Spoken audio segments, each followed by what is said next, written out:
ลิยะตุจาคุณตอนนี้น้อมกราบท่านพระประหลัดสุภกรปุญญากามโมท่านเจ้าอาวาสวัดศรีบัวบานประธานหน่วยอบรมประชาชนประจำตำบลศรีบัวบานและพระสงฆ์สมณีในเขตปกครองนะครับตอนนี้นิมนต์ครูบาอาจารย์พระเจ้าพระสงฆ์นิมนต์ขยับเขาที่ขยับขึ้นด้านหน้าไปเนื้อศรัทธาพี่น้องเฮาขอพระเจ้าพระจายนมกำลำป้อม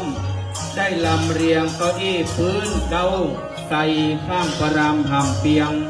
ตึงเก้าอี้สีชมพูและสีเหลือง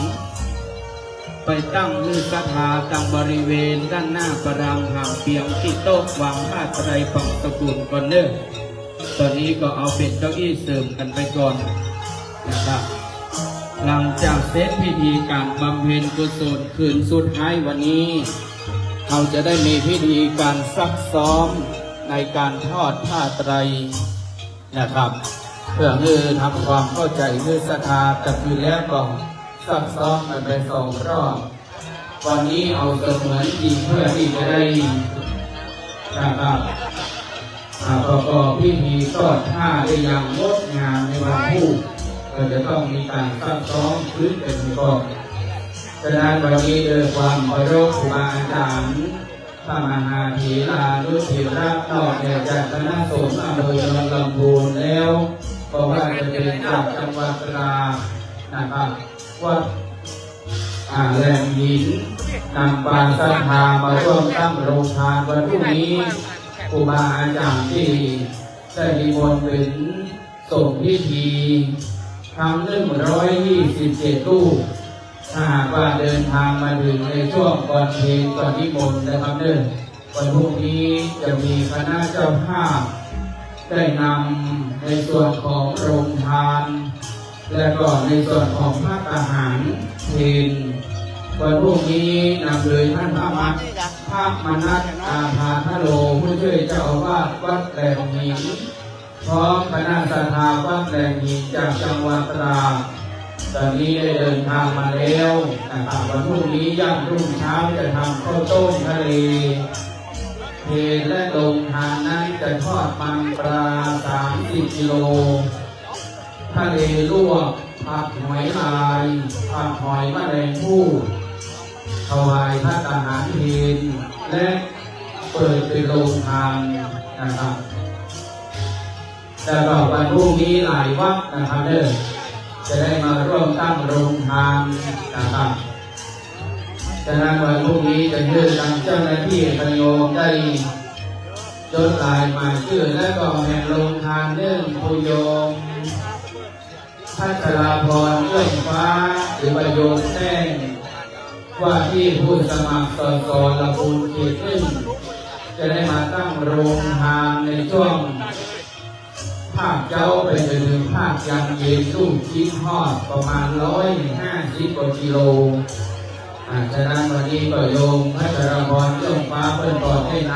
ำเข้าอุ่นชิ้นทอดมาตั้งโรงทานกันบนโต๊ะเต็งดาเครื่องบินตัวตามไปเป็นที่เรียบร้อยแล้วก็ในขณะนี้ภายที่จะดื่มน้ำชากาแฟโอวัลตินได้รับการอุปถัมภ์โดยคณะของสหกรณ์เครดิตยูเนียนบ้านหัวแพร่ลำพูนได้นำในส่วนของน้ำชากาแฟมาร่วมตั้งโรงทานตลอดงานไหว้สาโดยความเคารพต่อพ่อพระโพโสภิปุญญาคมเจ้าคณะตำบลในเมืองเขต 1เจ้าอาวาสวัดจังหอพระธรรมวาจาจารย์แห่งท่านพระอธิการบุญทรงโสภณกิโตสมัยนั้นนะครับในโอกาสนี้หลวงพ่อซึ่งเป็นครูบาอาจารย์ก็ได้เมตตาและถวายความเคารพ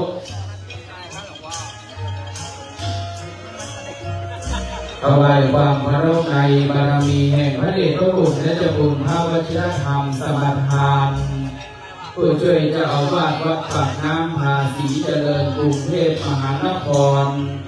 เจ้าอาวาสวัดราชมังคลารามสวนลำไยศรีสองรองเมืองหน้าเวียงลำพูน วันนี้พระเดชพระคุณได้เมตตา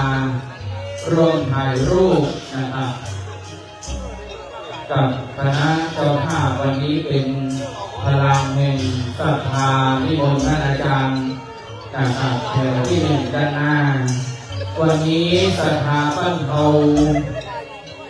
อันมีท่านพระมหาดอกเตอรเอกพลชุติยโลและศรัทธาบ้านความแพร่วัดเสาหีเฮาแต่ละค่ำคืนนั้นก็จะมีการเทศน์และสวดพระอภิธรรมตั้งแต่ค่ำคืนของวันที่24 พฤศจิกายน 2568 มาจนถึงค่ำคืนนี้เข้าสู่ค่ำคืนสุดท้ายค่ำคืนที่ 6 วันนี้ในค่ำคืนนี้ได้ไหว้สาบารมีแห่งพระเดชพระคุณท่านเจ้าคุณพระเทพรัตนนายกเจ้าคณะจังหวัดลำพูนเจ้าอาวาสวัดพระธาตุนรีบุญชัยได้เมตตาเป็นองค์แสดงพระธรรมเทศนาพร้อมด้วยพระสงฆ์เจริญวัดจากวัดพระธาตุนรีบุญชัยนะครับได้เมตตาประกอบพิธีในค่ำคืนนี้และคณะเจ้าภาพมีทางคณะสงฆ์อำเภอเมืองลำพูนโดยการนำของหลวงพ่อท่านรองปู่ไพศาลธรรมานุสิทธิ์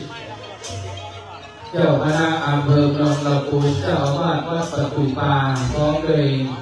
คณะเจ้าพระสังฆคณะพระสังฆาธิการในเขตปกครองคณะสงฆ์อำเภอเมืองลำพูนพร้อมที่พักสำนักสงฆ์ยอดสุทธิ175นะครับ175ของว่าพร้อมที่พักสำนักสงฆ์ที่ได้ร่วมร้องเพลงกล่อมพระกุศลนะครับในค่ำคืนนี้ถ้าว่า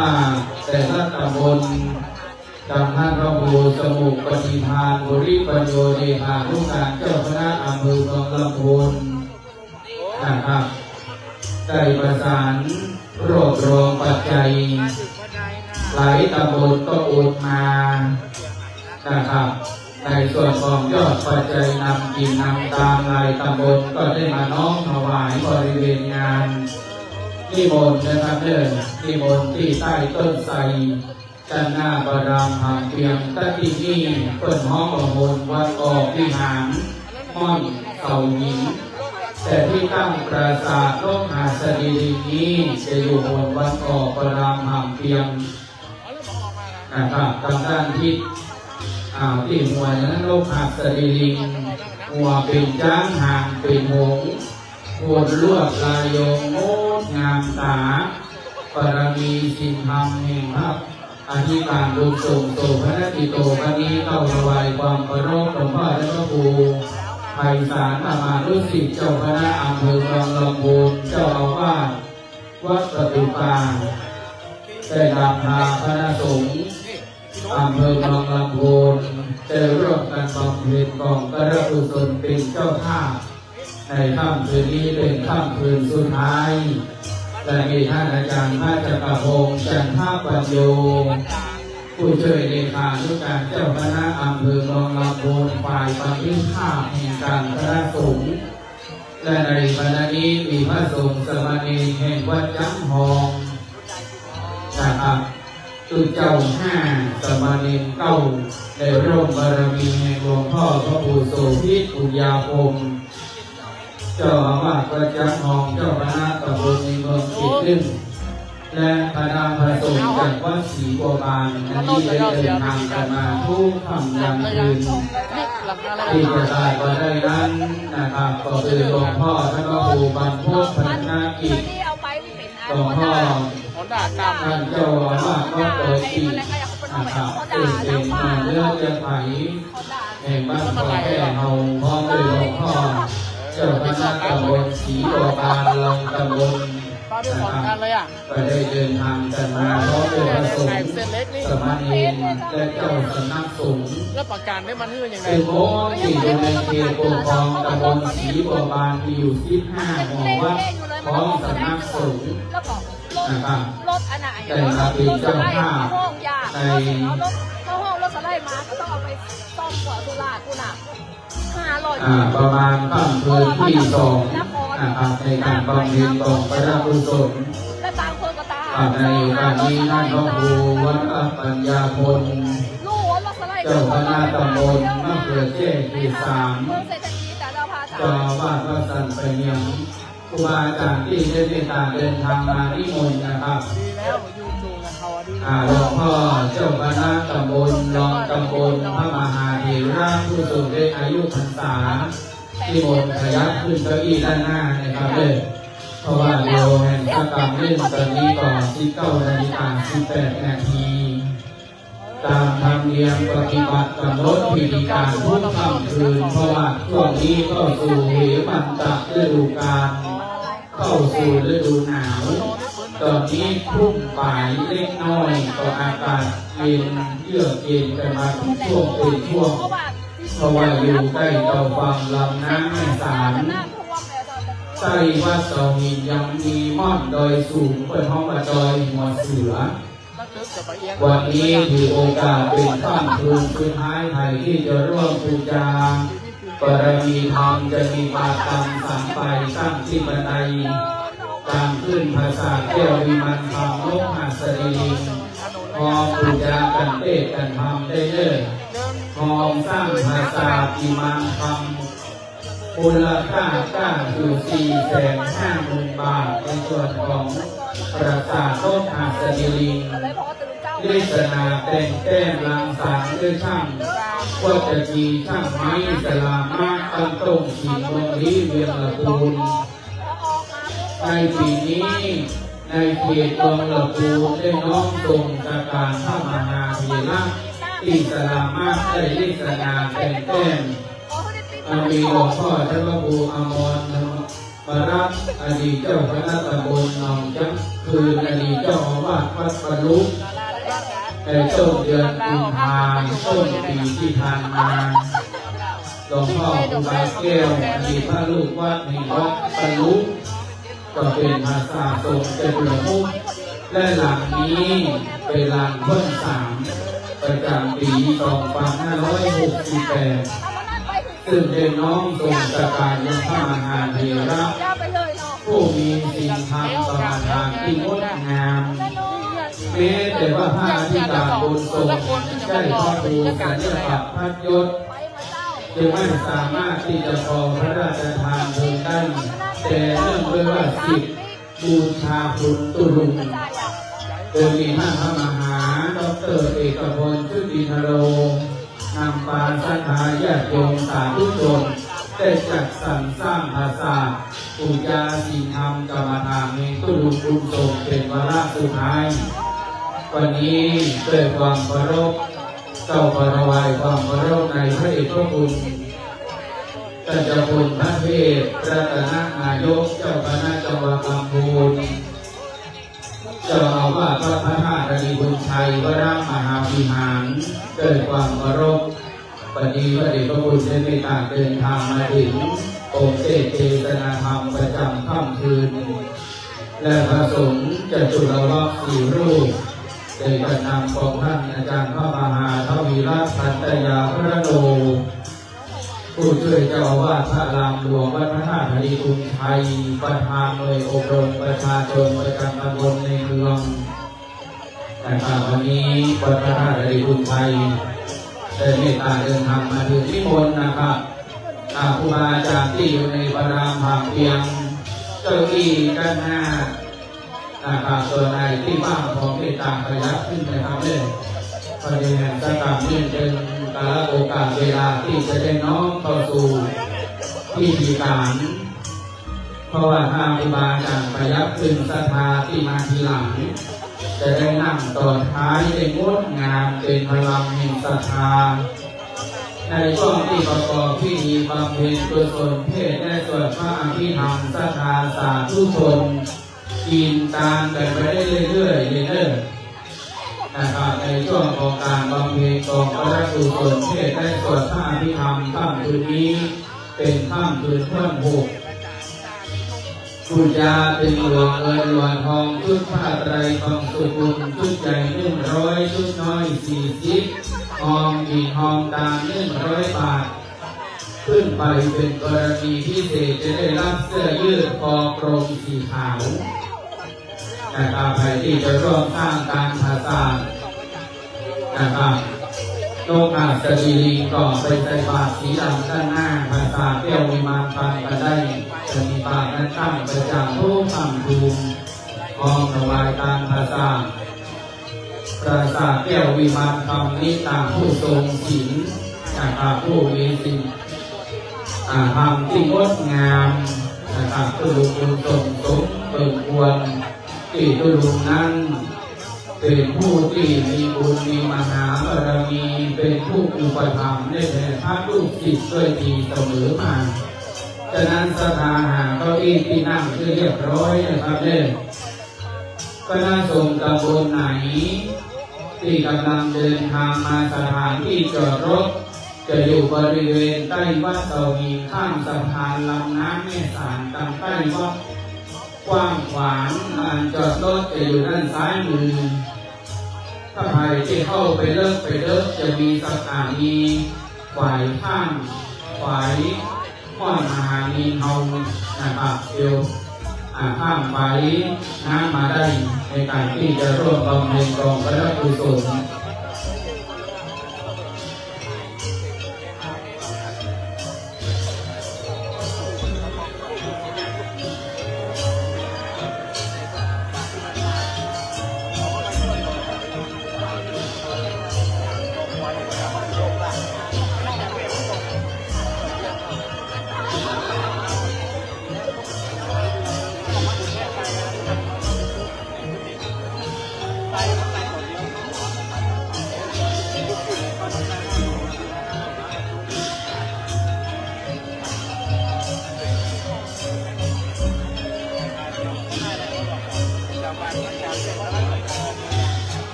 ในโอกาสต้นนะครับก่อนที่จะเข้าสู่การประกอบพิธีบำเพ็ญกุศลเพศและสวดพระอภิธรรมในค่ำคืนวันพุธในนามของท่านพระมหาดร.เอกพลชุตินโรท่านเจ้าอาวาสวัดเสาหินพร้อมด้วยศรัทธาสาธุชนบ้านพวกแค่กราบขอบพระคุณในเมตตาบารมีแห่งพระเดชพระคุณหลวงพ่อเจ้าคุณพระเทพรัตนนายกเจ้าคณะจังหวัดลำพูนเจ้าอาวาสวัดพระราชนิบุญชัยวรมหาวิหารได้ร่วมพร้อมกันภาษาแก้ววิมานคำนกหาสดีลิงแห่ง20,000 บาทกราบขอบพระคุณในเมตตาบารมีธรรมศรัทธาสาธุชนหาเก้าอี้ที่นั่งปีพาดแห่งล้านนาโปร่งลงเพลงเป็นที่เรียบร้อยขึ้นแห่เจิญเทวพุทธเทวดาเจ้าอันมีเจ้าม่อนมหานินเป็นที่อารักษาได้อาราธนายังจิตวิญญาณพระอธิการบุญทรงโสภณจิโตอดีตเจ้าอาวาสวัดเสาหินสิริอายุได้74 ปี28 พรรษาในค่ำคืนนี้คณะสงฆ์อำเภอเมืองลำพูนโดยการนำของหลวงพ่อท่านพระครูไพศาลนามานุสิทธิ์เจ้าคณะอำเภอเมืองลำพูนพร้อมด้วยหลวงพ่อรองอำเภอทั้ง3 รูปเจ้าคณะพระสังฆาธิการพระสงฆ์สมณเณรถึงโมด175 หัววัดพร้อมที่พักสำนักสงฆ์ก็ร่วมกันเป็นเจ้าภาพในค่ำคืนนี้บรรดาศรัทธาสาธุชนจะร่วมกินหอมกันก็ตามสะดวกสบายแต่อยู่ในอาการที่สงบเนี่ยเติมสมัยการที่จะได้ไหวพระนกธรรมนะครับบัดนี้พระเจ้าประสงค์องค์สังฆพิธีองค์เทศนาธรรมพร้อมพระสงฆ์เจตุรวัตรจากวัดพระธาตุธริพุนชัยพร้อมคณะเจ้าภาพคณะสงฆ์อำเภอเมืองลำพูนพร้อมมรรคนายกนะครับวันนี้มีพี่อ้ายนางเก่งจากวัดแม่กุ้งโอ๊กสันปะตอง จะได้นำสุมาควตังอาราธนาธรรมสุมาควตังตามลำดับรวมกับทางพ่ออาจารย์นางบพิตรซึ่งเป็นมรรคนายกแห่งบ้านทัวแพร่วัดเสาหินเฮาตะที่นี่พระเจ้าพระสงฆ์องค์สมณีก็เมตตาขยับขึ้นเนื่องเพราะว่าวันนี้ขอบคุณคณะทีมงานทั้งช่างภาพทุกสารทิศมีนิ้วทองคำเป็นต้นได้ไลฟ์สดในช่วงนี้วันนี้จะเข้าสู่การประกอบพิธีเข้าขอกราบพระราธนาในบารมีแห่งพระเดชพระคุณท่านเจ้าคุณพระเทพรัตนนายกเจ้าคณะจังหวัดลำพูนเจ้าอาวาสวัดพระนาถรีคุณชัยได้เมตตาสู่ธรรมมาศแก้วแววใสด้วยความเคารพบัดนี้น้อมเจริญพรศรัทธาได้หาเก้าอี้ที่นั่งให้เรียบร้อยเน้อ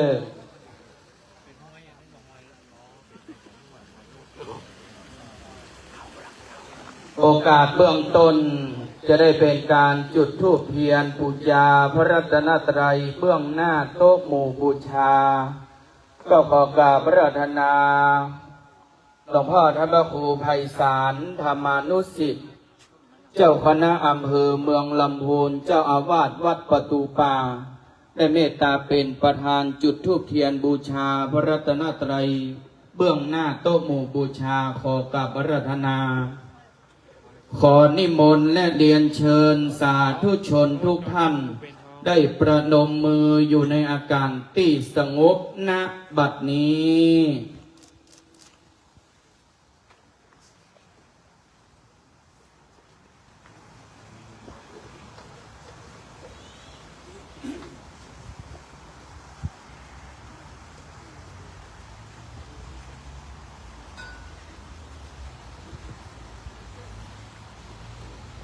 กราบขอบพระคุณในเมตตาหลวงพ่อท่านพระครูไพศาลธรรมานุสิทธิ์เจ้าคณะอำเภอเมืองลำพูนวัดประตูป่า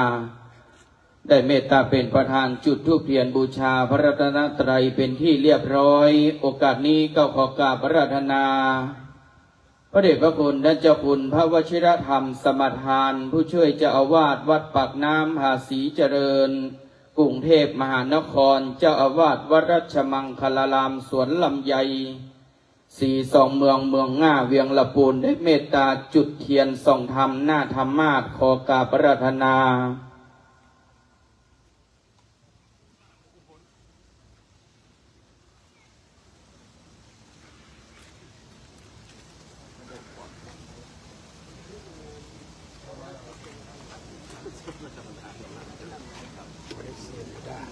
ได้เสียบก็พี่เขาเนาะ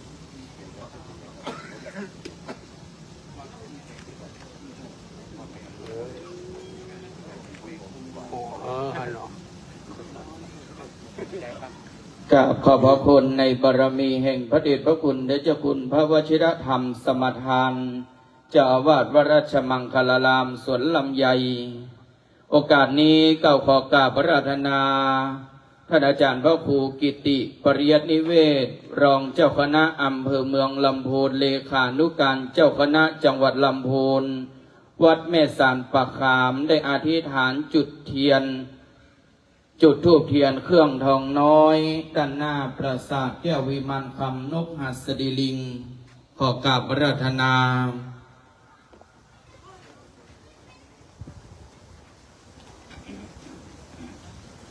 เพื่อที่จะได้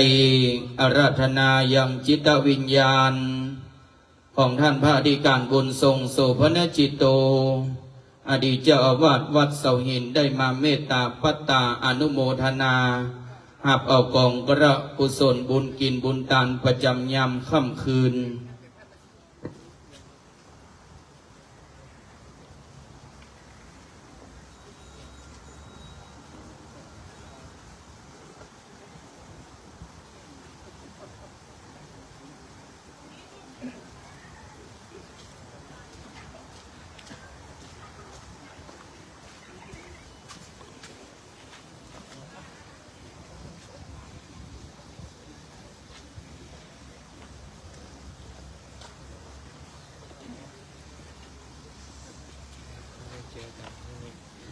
ขับกราบขอบพระคุณในเมตตาท่านพระครูกิติปริยัตินิเวศรองเจ้าคณะอำเภอเมืองลำพูนเลขานุการเจ้าคณะจังหวัดลำพูนวัดแม่สันประคามได้จุดธูปเทียนเครื่องทองน้อยเป็นที่เรียบร้อยโอกาสนี้ขอเจริญพรพันตำรวจเอกสถิตพินิจสอนนายกเทศมนตรีตำบลศรีบัวบานได้ประเคนพานสมทานศีลขอเจริญพร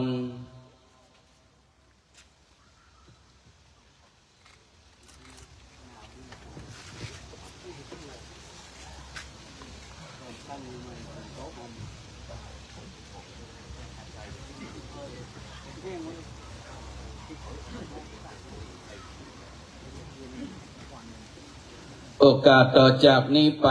จะได้ไหว้พระสมทานศีลสดับพระธรรมเทศนาตามลำดับนิมนต์และเรียนเชิญน้อมกราบกราบกราบกราบ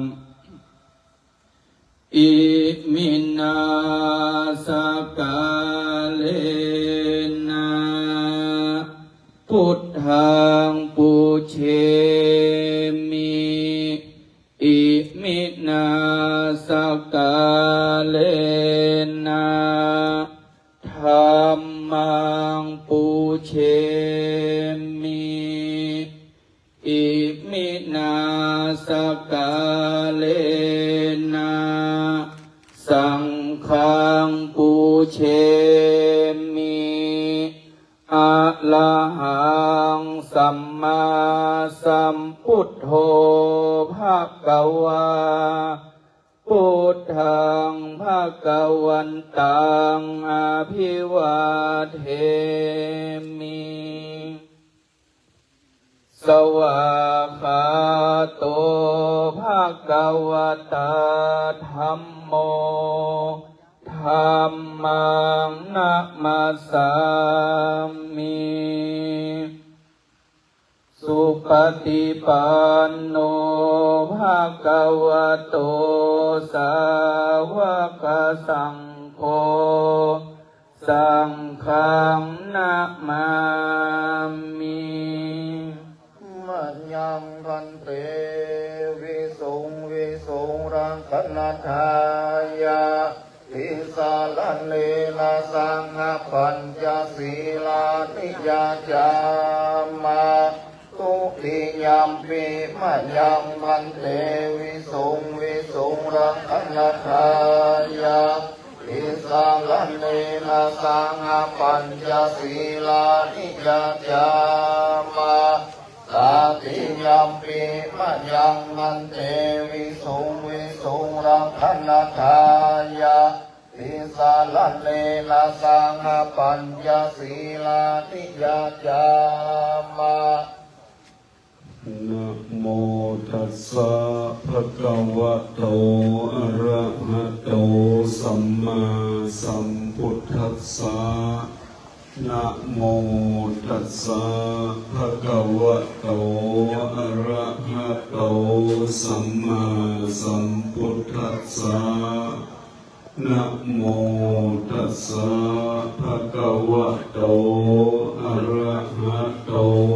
สัมมาสัมพุทธัสสะนะโมตัสสะภะคะวะโตอะระหะโตสัมมาสัมพุทธัสสะนะโมตัสสะภะคะวะโตอะระหะโตสัมมาสัมพุทธัสสะนะโมตัสสะภะคะวะโตอะระหะโตสัมมาสัมพุทธัสสะพุทธัง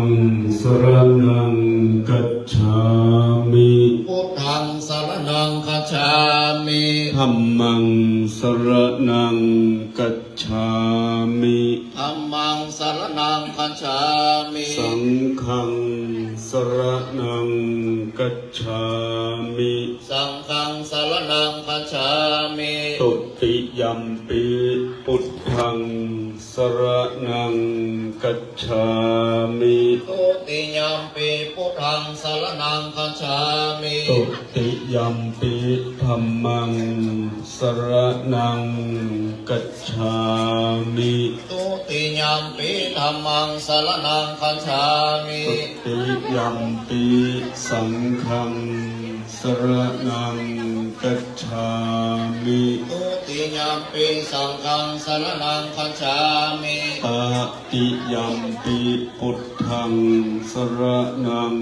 กัจฉามิ ตติยัมปิพุทธังสรณังคัจฉามิ ตติยัมปิธัมมังสรณังกัจฉามิ ตติยัมปิธัมมังสรณังคัจฉามิ ตติยัมปิสังฆังสรณังกัจฉามิ ตติยัมปิสังฆังสรณังคัจฉามิ ปานาติปาตาเวระมณีสิกขาปะทังสมาธิยามิ ปานาติปาตาเวรมณีสิกขาปะทังสมาธิยามิ อินนาตานาเวระมณีสิกขาปะทังสมาธิยามิ อะตินนาตานาเวรมณีสิกขาปะทังสมาธิยามิ กาเมสุมิจฉาจาราเวระมณีสิกขาปะทังสมาธิยามิ กาเมสุมิจฉาจาราเวรมณีสิกขาปะทังสมาธิยามิ อุสาวาตาเวระมณีสิกขาปะทังสมาธิยามิ มุสาวาตาเวรมณีสิกขาปะทังสมาธิยามิ สุราเมรยะมัจจปมาตฐานาเวระมณีสิกขาปะทังสมาธิยามิ สุราเมรยะมัจจปมาทฐานาเวรมณีสิกขาปะทังสมาธิยามิ มานิปัญจสิกขาปทานิสีเลนะสุขติยันติสีเลนะโภคสัมปทาสีเลนะนิพุติยันติตัสมาสีลังวิโสทะเย สาธุ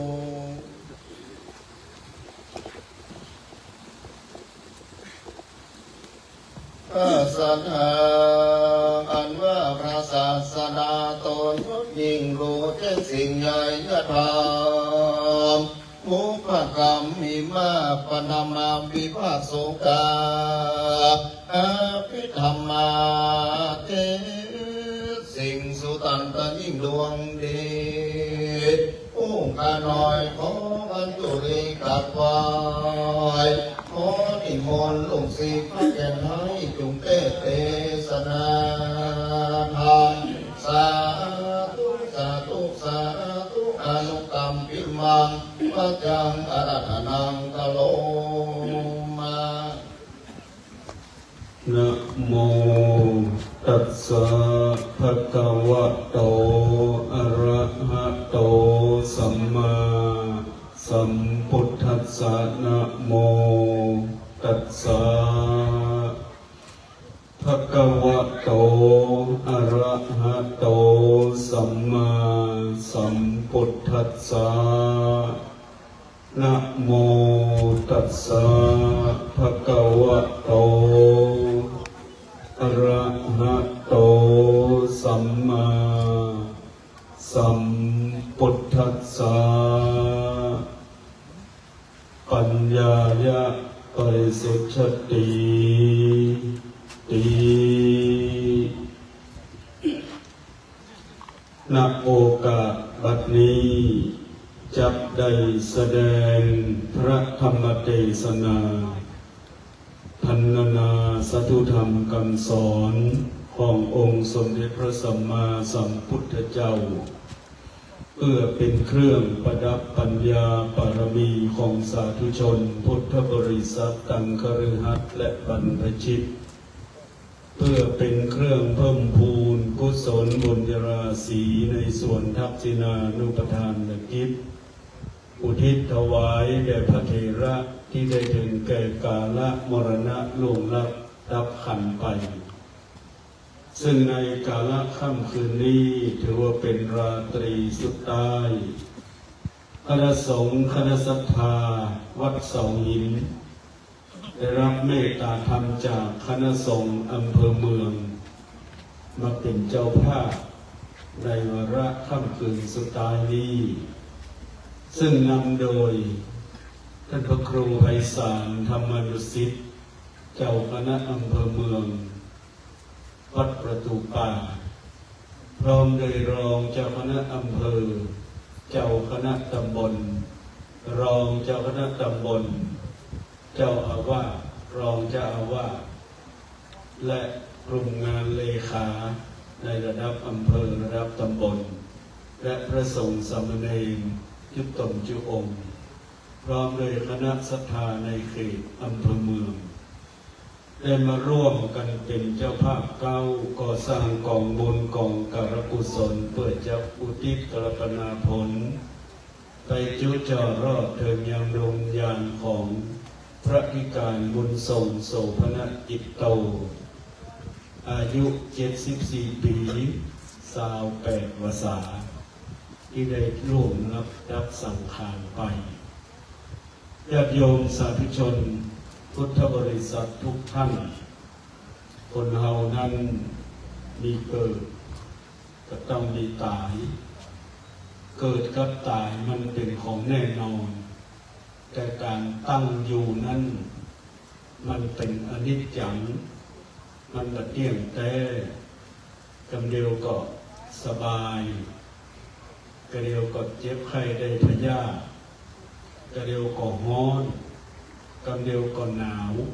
กระเดียวก็ฝนตกฟ้าห้องฉะนั้น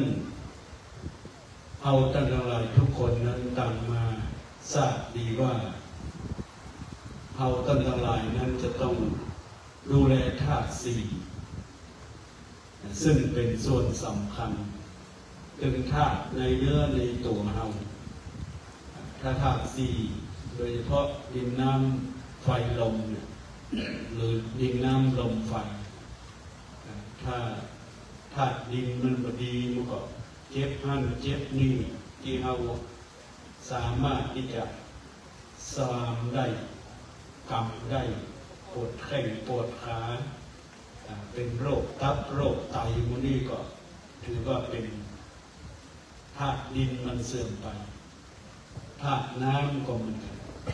อย่างน้ำตาลนักหรือน้ำตาลลดจะเป็นความดันเส้นเลือดได้อย่างนี้ก็เป็นธาตุน้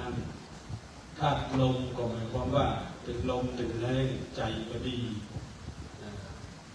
เลือดลมก็เป็นปกติทางหัวใจสั่นหวั่นไหวมันก็บ่ม่วนเหมือนกันแล้วก็ธาตุไฟอยู่ที่ไหนก็ง่วงเหงาหาวนอนไฟมันนู่นจะลดมันจะดับมันจะมอยไปฉะนั้นมันจะเกิดกับทุกคนทุกตนทุกองค์ฉะนั้นเราจะต้องมีโยมนสิการคือกระทำไว้ในใจโดยอุบายอันแยกคายว่าธาตุสี่เขาเป็นไงท่องถ้ามันเกิดขึ้นเขาจะมันร่ำงับดับหายไปอย่างไรน้ำในเนื้อในตัวเขาปกติก่อลมในเนื้อในตัวเขาปกติก่อไฟในเนื้อในตัวเขายังมีแสงสว่างอยู่กลางใจอยู่ก่อนจะไปตั้งหน้าได้หำมืออยู่ก่อนก็ต้องหาพระหมอกพระมันของไทยของมันต้องดูเลยเพราะว่าปูชาธาตุของตัวเก่า ส่วนไปนอกนั่นก็คือธรรมชาติธาตุดินก็คือแผ่นดินไหวแล้วนี่เขาเจอแผ่นดินไหวเมืองพม่านี่พุทธพาเข้ากลางประเทศเสียหายอย่างนักแผ่นดินไหวแล้วก็ไปปอยเกิดน้ำท่วมโดยอย่างเร็วนี้น้ำท่วมหาดใหญ่ก็แห้งไปเรียบร้อยแล้วน้ำเคยท่วมบ้านเฮาเดือดร้อนกันถึงบ้านถึงเมืองขณะท่วมมันนักยังเดือดร้อน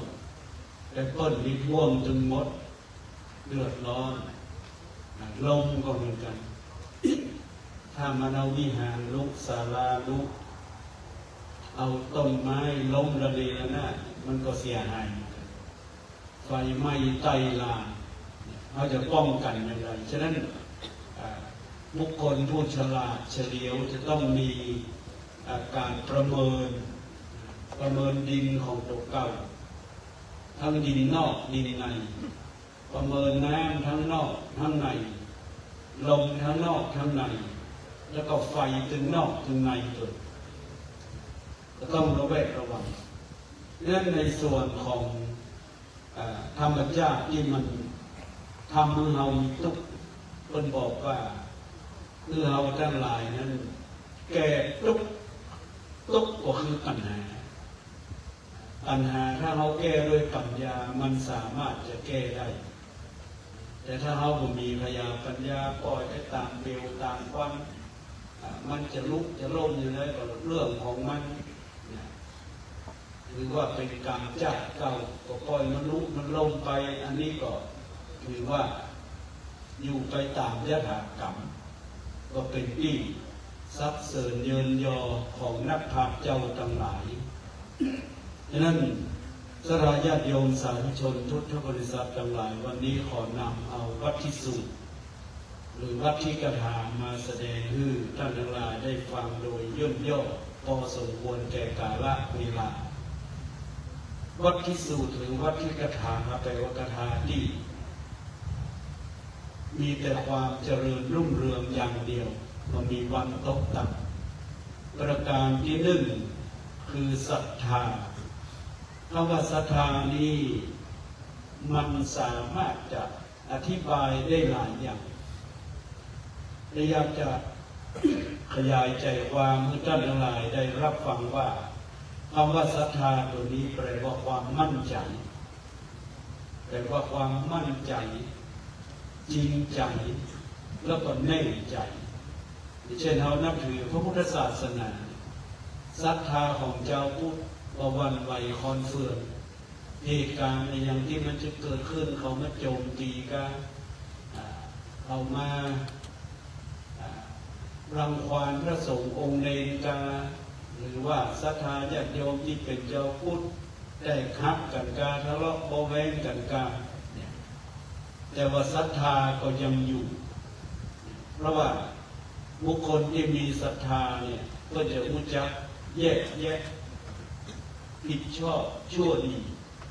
และในประการหนึ่งนั้นคำว่าศรัทธานี้ก็อยากจะให้มันเกิดอยู่ในจิตในใจของคนโดยทั่วไปเพราะว่าจะเป็นแม่ยิงก็ใจเพราะว่าจะเป็นทุกเจ้าเพราะว่าจะเป็นเจ้าบ้านก็น้องว่ามีความมั่นใจในตนเองคนเราถ้าบ่มีความเชื่อมั่นบ่มีความมั่นใจในตัวเก่าจะทำการใดตึงก็แล้วจะทำการใดตึงก็สำเร็จจะทำการใดก็โชว์จางโลกก็ได้ถ้าบุคคลใดก็ตามที่เราทำการใดก็สำเร็จจะงดงามหรือบ่งดงามจะสู้กันได้หรือบ่ได้ถ้าเราสำเร็จตามที่เราได้ตั้งจิตตั้งใจไว้ก็ถือว่าเรานั้นเป็นคนที่มีความมั่นใจสูงไปคนเดียวได้ไปตั้งหน้าได้ถอยหลังได้หยุดนิ่งได้แล้วรู้จักฟังตนใดตัวแล้วก็รู้จักฝึกทักษะทำให้ความเชื่อมั่นในตัวเก่านั้นมีการพัฒนาขึ้นไปเรื่อยๆ เป็นความเชื่อมั่นหรือศรัทธาระดับสูงขึ้นไปอันนี้เป็นประการที่หนึ่งประการที่สองคือศีลนี่บางทีเราว่านี่เหมือนกับศีลห้าศีลแปดศีลอุโบสถศีล227ศีล311หรือศีล1 ข้อ 2 ข้ออย่างก็แล้วแต่ตามที่ใครจะปรารถนารักษาคำว่าศีลนี้แปลว่าปกติคำว่าปกติเนี่ยมันสามารถที่จะอำนวยความสุขให้แก่คนที่นับถืออำนวยความสุขให้แก่คนที่ปฏิบัติสมมติว่าในเมืองละปูนมีคน400,000 คนรักษาศีลเหมือนกันหมดต้นมี5 ข้อบางคนก็ได้2 ข้อบางคนก็ได้3 ข้อบางคนก็ได้ข้อเดียวอย่างนี้เป็นต้นแต่ปรากฏว่าบ้านเฮาเมืองเฮานั้นมีแต่ความสุขสงบร่มเย็นเพราะว่าศีลนั้นคนบอกอานิสงส์ศีเลนะสุขติยันติพอเกิดอุบัติเหตุเพศภัยมันมีใครตายเพราะว่าผิดศีลมาฆ่าตะแกรงกันอย่างนี้เป็นต้นฉะนั้นศีลนี้จึงเป็นมรรคหรือว่าเป็นหนทางของนักปราชญ์เจ้าแม้แต่ในประเทศไทยของเรานั้นก็ถือว่าที่มันเกิดการตำหนิติติงทางโซเชียลสถาญาติโยมต้องการเพื่อคนทั้งหลายที่ทำอย่างลงไปเพื่อมันกึศหาศีลหาธรรมเพราะเหมือนกันตักเตือนกันอย่างเขาเป็นคนที่ท่องไปในโลกโซเชียลเนี่ยในเมื่อเขาได้ยินได้หันเขาทำมาอย่างไปและมีคนวิจารณ์หรือว่ามีคนคอมเมนต์แต่ก่อนตัวห้องว่าวิจารณ์เดี๋ยวเข้าใจภาษาอังกฤษว่าคอมเมนต์ก็คือวิจารณ์เลยนะกล้าที่จะว่ากล้าที่จะอู้อันนี้เราก็ต้องนำมาสู่จิตใจของเราว่าถ้าเราทำอย่างนี้นะถ้าเขาว่าอย่างนี้เขาจะตอบก็ได้เขาจะปรับเปลี่ยนพฤติกรรมเขาก็ว่าที่มันทำแล้วมันดีนี่เป็นต้นแต่ยังมีอุบาสิกาคนหนึ่งต้นเก่งในเรื่องของวิปัสสนาต้นตำหนิก็ว่าเขาจะยืมปากต้นมะอูเขาก็บอกอูนะอาจารย์สุจินบริหารวรรณเขตตำหนิว่าพระสงฆ์สามเณรเนี่ยไปช่วยเหลือคนจมน้ำท่วมน้ำทุกข์น้ำทางหรือภัยต่างๆไปแจกข้าวแจกของนี่ก็เป็นมังกรทิศธรรมทิศวินัยแต่เราก็คอมเมนต์เลยเราก็คอมเมนต์ไปถ้าคนเราแบบลงมือทำได้ก็เมตตาเอ็นดูอะคำว่าเมตตานี่แปลว่าเอ็นดูนะถ้ามันมีกรุณคือลงมือช่วยกรุณานี่คือลงมือช่วยถ้าเราแบบลงมือช่วยแล้วก็เอ็นดูสมมติเราโกนเอาให้เอ็นดูเลยแล้วก็ปล่อยมันลุลงปล่อยมันเจ็บมันอดกันอยากอาหารมันก็ไปมีความหมายแต่ถ้าเปิ้ลได้ดีดูหวยรางวัลที่1หรือว่าเรียนในสิจบเป็นด็อกเตอร์นี่ด็อกเตอร์เอกพลต้องมาสุขมาเศร้าเป็นด็อกเตอร์แล้วใครดึงโจยละพ่อมีความรู้สูงตึงมวลมี12 ตน 12 คนความรู้สูงสุดแล้วในบรรดาหมู่คณะทั้งหลายเขาก็แสดงความยินดีกับตนแล้วก็ถ้าเขาช่วยเหลือมาได้หมายความว่าช่วยก็แล้วเตือนก็แล้วตักก็แล้วมันยังฟังกรรมเราเด้อว่าสัตว์โลกย่อมเป็นไปตามกรรมเนี่ยเขาอยู่บ้านลุกแต่เขามีสตังค์ไปช่วยเขาก็ดักก็เนี่ยเจ้าบ้านคนรู้แล้วเราไปซ่อนยืมสตังค์แล้วเอาตัวเก่าไปยืมแล้วเอามาแปะทุกต้นมันก็บรรทุกมันนั่งข้ามตัวเก่า ตัวเก่าก็ย่อมพอกินเด้ออันพระสงฆ์สามเณรทั้งหลายที่วัดวารามเนี่ยถ้ามาวัดเดียวเป็นเจ้าภาพกรมไหวกันก็จะรวมกันมาเป็นอำเภอเนี่ยท่านนายกดูขึ้นคนเดี๋ยวจะมีงบประมาณบทท่านนายกก็ได้ครับทุกเจ้าเขาบางคนก็เรียกว่าทุกเจ้านี่มีเงินก็เอามาเปาะแต่คนน้อยก็ว่าจะได้เจ้าขอศรัทธาช่วยก็ได้ถ้าช่วยของคนซาวมันได้400-500เอาช่วยท่านมาที่กระบวนอินดูเปิดแต่เฮียด็อกเตอร์เสี่ยงเป็น400,000ทุกจริงมันเสี่ยงสัก200,000 ปลายแล้ว100,000 ปลายเอาไปแอวไปกับอเมริกา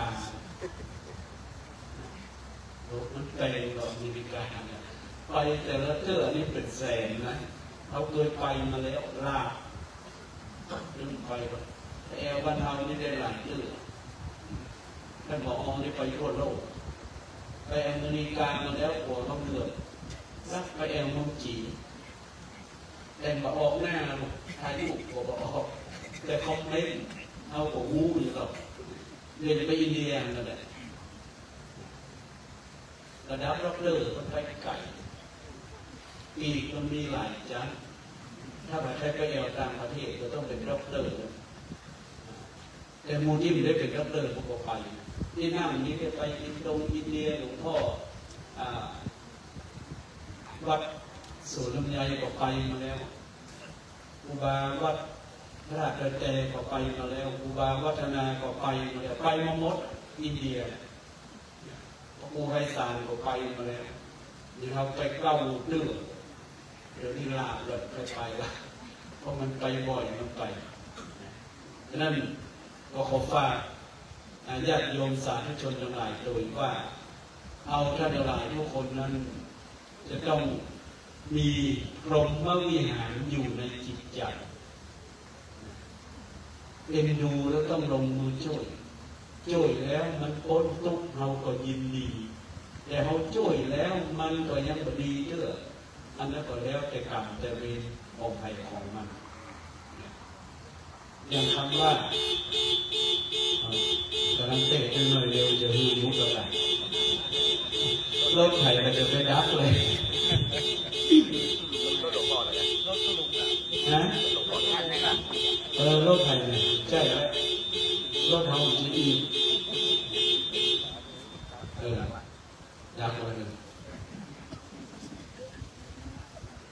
ก็จะลงเงิน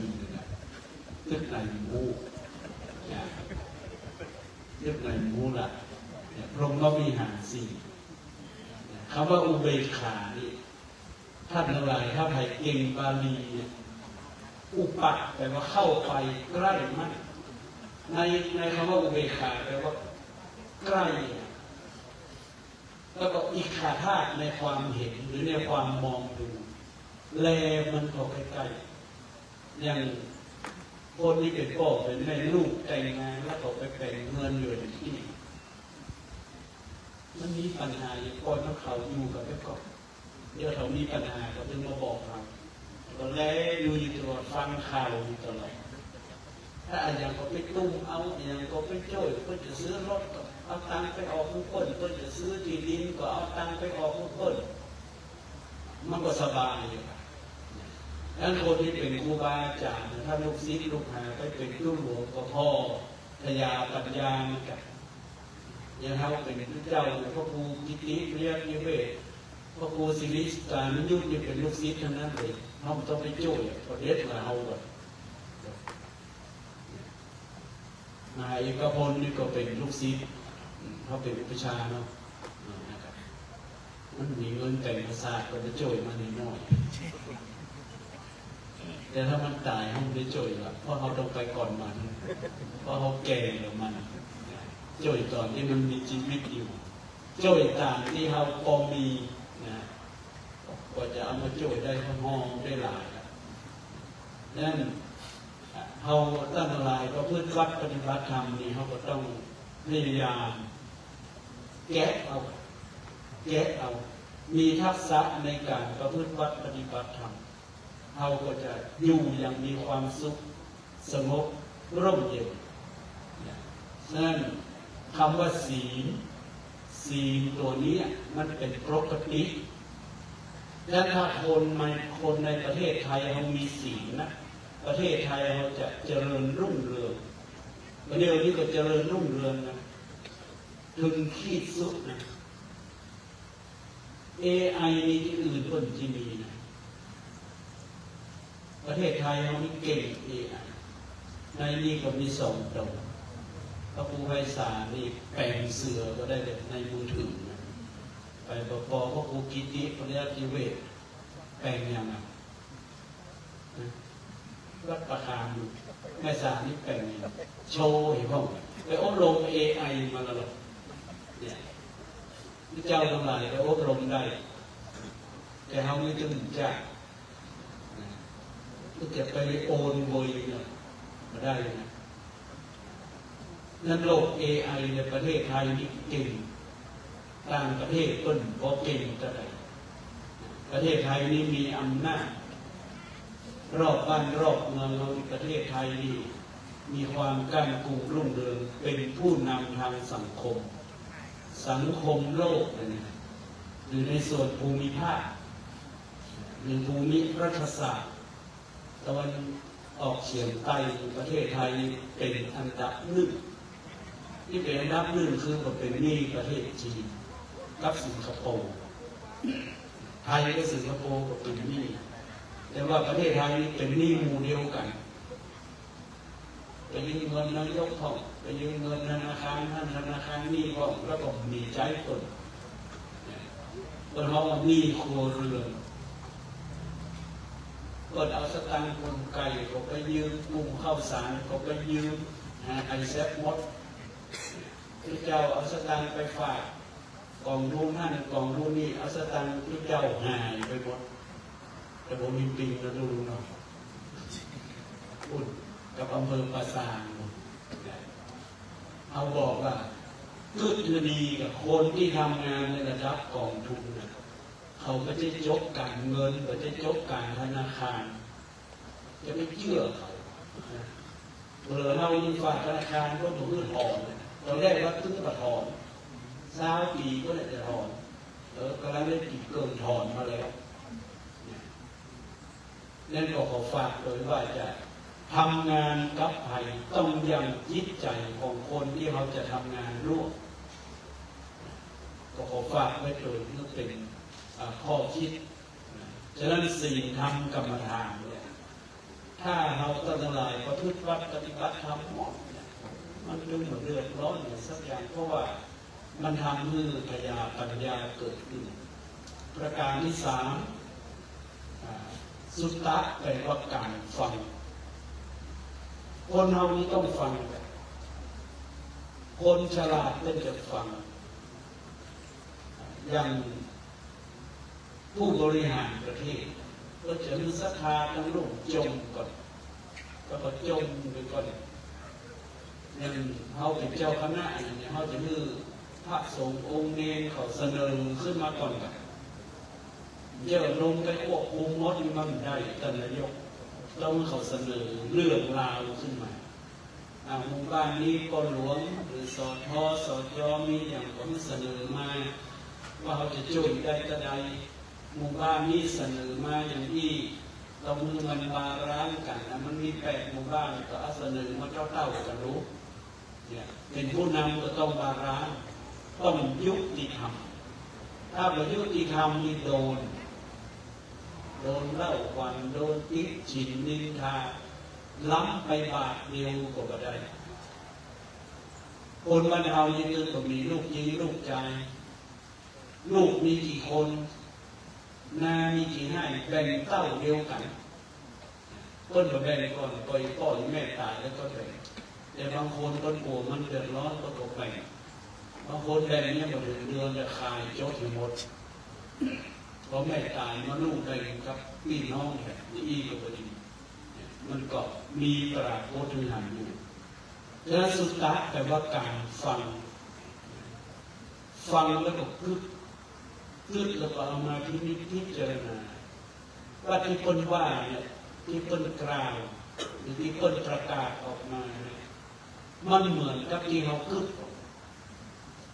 หรือถ้าเราว่าเราจะว่าอย่างเปิ้นว่าไปจำนั้นแต่ตอนเราคิดไปอย่างนี้แต่เปิ้นว่าไปจังกูแสดงว่าปัญญาของเปิ้นเลิกแรกกว่าเราต้องไปค้นคว้าจะว่าอย่างไรรู้ก็รู้จะว่าอย่างที่เก่านั้นฉะนั้นต้องยอมรับพยาปัญญาของนักปราชญ์และต้องนำมาประพฤติปฏิบัติอย่างพระพุทธเจ้าก็ได้บอกธรรมะของพระพุทธเจ้าถ้าทำเพื่อกิเลสตัณหาเนี่ยมันจะธรรมะของพระพุทธเจ้าพระพุทธเจ้านี่จะต้อง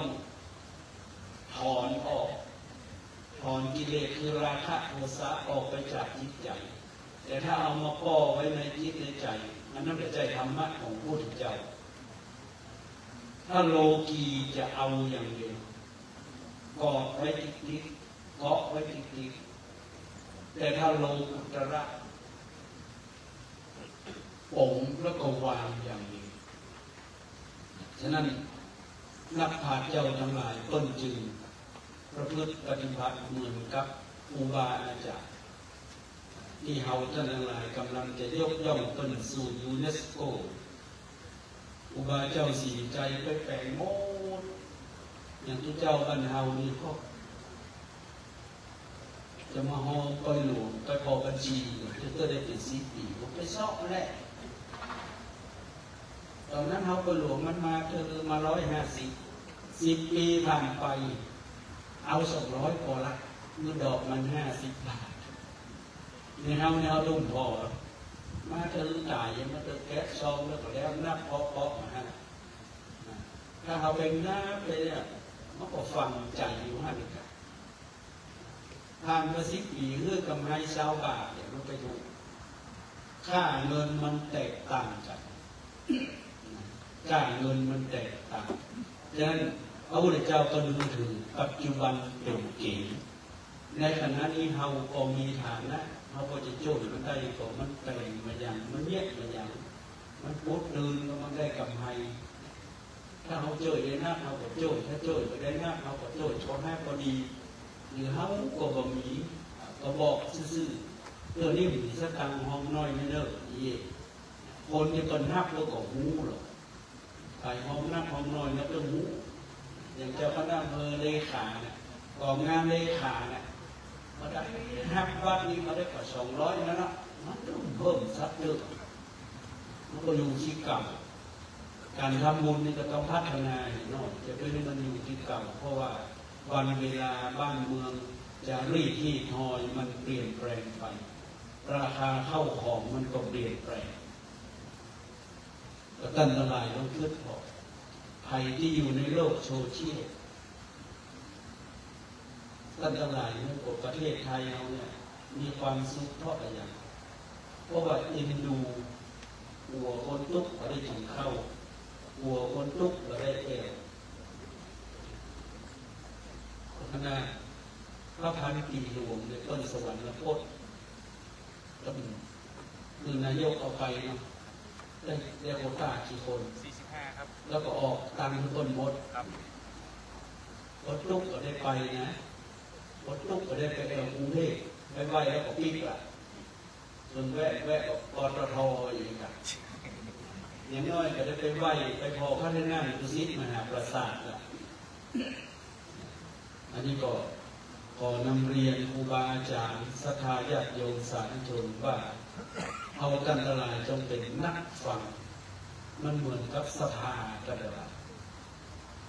กันตลาดนั่งแล้วก็พิจารณาดูให้ดีเจ้าว่าอย่างก็คือหัวหน้าว่าคนเดียวหมดอันนั้นก็เผด็จการอันก็ไปห้องกับประชุมเลยเอาอภิปรายมาเลยก็คือ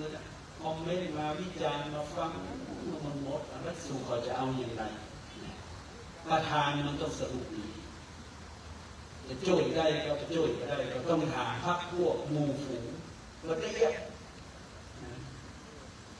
ถ้าเราไปเอาหลักการจะต้องประชุมอย่างโน้นอย่างนี้เสนออย่างโน้นอย่างนี้จะเอาอะไรที่ไหนเขาก็ต้องซอกหาตื่นลงมันเหมือนกับนี่ผม บอกเรื่องครูบาอาจารย์ทั้งหลายที่เป็นประธานอบตเราเป็นประธานกรรมการหน่วยอบรมประชาชนประจำตำบลแล้วก็มีสตังค์บริหารไฟไหม้น้ำท่วมก็เอาสตังค์ไปจะเอาเงินส่วนตัวเก่าก็มีมันเกิดมีได้เจอเดียวแต่ถ้ามันมีหลายเจอแล้วนี่คือเรื่องมองบอกบุญแล้วมันต้องให้ห้องของตัวเก่าไว้หลายคนบอกว่ามันมางบประมาณมางบประมาณมางบประมาณมันก็ต้นก็เอาภาษีจากหมู่เฮาเนี่ยอย่างนายกรัฐมนตรีก็เอาภาษีจากหมู่เฮาเนี่ยเติมน้ำมันหักภาษีณหัวจ่ายไปซื้อ7%เนาะว่าคิดจะขึ้น8%มันก็ได้เป็นคนรอหมูกันเขาคิดนะว่าได้ของมันแพงขึ้นเงินภาษีมันได้น้อยเพราะว่ารายจ่ายมันนักสอทั้งหลายสวทั้งหลายเขาตัดเงินเดือนผู้เจ้าบอกขนาด1,800นั่นตัดนี่กันท่านนายกเงินเดือนผู้หลวง1,800แล้วบอกว่าไม่ใช่ของผู้หลวงนะของรัฐบาลผู้เจ้าทั้งหลายต้องเกิดเอาเลยวัดนี้ไม่ใช่ของเรานะของประเทศไทยนะไทยในบริหารก็ต้องบริหารด้วยสุดเดียวจะไปนึกเขาเล่นตำนี้เอาดูแลปฏิสังขรณ์ถ้าอย่างรู้อย่างฟังแล้วก็ประตูรุณะปฏิสังขรณ์157ทุกโรงวิหารรู้ก็แปลงมันมีความสามารถไร้สมรรถภาพเอาออกตู้หลวงได้เลยเจ้าหน้าที่วัดสามารถจะบอกอาพาธนะทำงานไม่ได้มาประชุมก็ไม่ได้ไปไหนก็ไม่ได้พักปฏิบัติหน้าที่เอาคนที่มีพละกำลังมีพยาปัญญาขึ้นมาบริหารแต่เกณฑ์วัดชำรุดทรุดโทรมไปหมดกับพระเจ้าทั้งหลายก็พยายามเร่งก็จะไปข้ามตัวเก่าจนเกินไปนะมันจะแฝงพระเจ้าสามที่สาเวทอะไรอย่างเงี้ยใจเย็นไม่ต้องกลัวมันตึงแล้วในชีวิตนี้มันตึงแล้วก็มาแล้วยังกว่า2ยังนะยังเอาไปวิหารละโมนะกรรมการวัดครูบอกว่าท่านจะอุดตังห้องจีมีถึง27 ล้านเอาก่อนบอกว่าเมื่อเขาอู้ก่อนวิหารนี่เป็นวิหารของอะไรวิหารนี่มันเป็นบริวารของพระธาตุเจ้าฉะนั้นมันเป็นหน้าที่ของพระธาตุแต่งไม่ใช่หน้าที่เฮาแล้วมันก็แล้วแต่วัดก็ออกห้องศรัทธาก็ห้องห้องถ้าเรามีความมั่นใจในองค์ก่อนของเรามีศรัทธาในองค์ก่อนวัดวารามเชื่อมั่นในศรัทธาวัดเราและศรัทธาเชื่อมั่นในความสามารถของตัวเก่าก็ต้องกลัวมันเหมือนกับเราแปลงมาวิเลยส่งด้วยกันท่านทั้งหลายดูคลิป2-3 วันหลวงพ่อผมไปหันละเขาลงโซเชียลแล้วเดี๋ยวนี้ก็จะเอาไปเปรียบเลยอย่างขอนแก่นกับนครราชสีมามันมีความแตกต่างกันอย่างไรเขาเอาละปูนกับเชียงใหม่ไปเทียบเราไปเทียบเรื่องมหาวิทยาลัยเชียงใหม่ก็มีเป็น5 เป็น 6ทางเรามีมจรวิไลสงฆ์ลำพูนลองหมู่เฮาช่วยเป็นแปลงได้อีกสักอย่างจะได้ยินคำว่าละปูนมีสักอย่างมีร้านเล่นลายกับจักรก็มีลายเราอยู่ไม่ได้สักคนเนี่ยเอาใจเวลา30 ปียังมีมหาวิทยาลัยเดียว30 ปียากก็ได้ด็อกเตอร์รุ่นแรก12 คนอันนี้คือความภาคภูมิใจเป็นสมบัติของหมู่เฮาทุกคนเลยอันนี้ก็ขอฝากครูบาอาจารย์ทั้งหลายไว้ตรงฉะนั้นการฟังคนอื่นนักและเอามาพิจารณาดีบดีหมู่เฮาก็นั่งอู้กัน ในคนสมัยก่อนนั่งโคตรถวายงายองค์ตีอู้กันองค์นิดมันจะอู้กันอย่างเงี้ยแต่ก่อนกลุ่มลำพูนเสวนามันมีที่ประชุมก็เอามาประชุมที่คณะสตรีเมืองมาลุกลงก็อยู่ด้วยกันนั่นแหละผมนิดกายหนึ่งกายแล้วโคตรถวายงายองค์ตีอู้กันแล้วในแพทย์ในป่าอยู่ฉะนั้นจะนั่งเก้าอี้ยุกนอนจะนั่งเก้าอี้ไม้จะนั่งเก้าอี้ยังจะนั่งศาสตร์คือประชุมนั่นแหละประชุมสัมมนานั่นแหละเอาน้ำมาสู่เอาเข้ามาสู่เนี่ยแล้วก็ได้เนื้อหาสาระและอันสุดท้ายคือปัญญาพระพุทธเจ้าตรัสคำว่าศรัทธาไว้ที่ไหนเพื่อจะลืมคำว่าปัญญากำกับไว้ฉะนั้นคนเราเนี่ยจึงนิยมส่งลูกเต้าเราหลานไปห้ามไปเรียนอย่างพี่น้องไทยใหญ่ก็ดีทางกะเหรี่ยงก็ดีมูเซอร์ก็ดีมงก็ดีเอาส่งลูกส่งหลานมาเรียนบ้านเราก็อยากให้ลูกเต้าเราหลานเขานั้นได้อยู่สุขสบายเหมือนกับคนเมืองเราคนเมืองเรานี่จ้อยทุกเจ้าจ้อยเราอ่อนคนใดพ่อแม่ก็ส่งห้ามโมงเนี่ยก็เอามาบวชแล้วก็มันเฮียนตึงนักธรรมเฮียนตึงบาลีเฮียนตึงวิทยาลัยสงฆ์